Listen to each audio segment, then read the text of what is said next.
This method can help answer key questions in the biomarker detection field about generating multiple solutions for an omic dataset.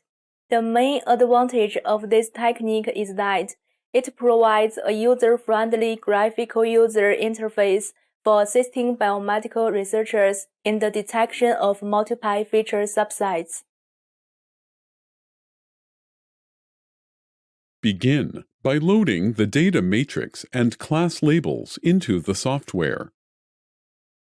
Click Load Data Matrix to select the user-specified data matrix file and Load Class Labels to select the corresponding class label file.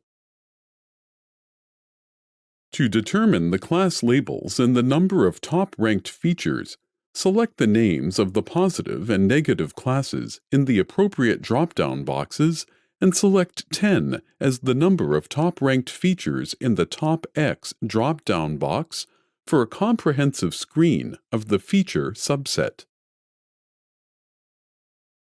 To tune the system parameters for different performances, select the Performance Measurement Accuracy as the Accuracy Balanced Accuracy drop-down box for the selected Extreme Learning Machine classifier.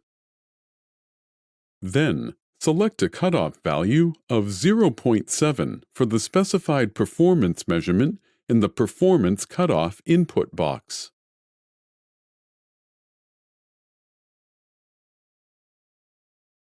To run the pipeline, click Analyze and select 0.7 as the default value of the performance measurement cutoff.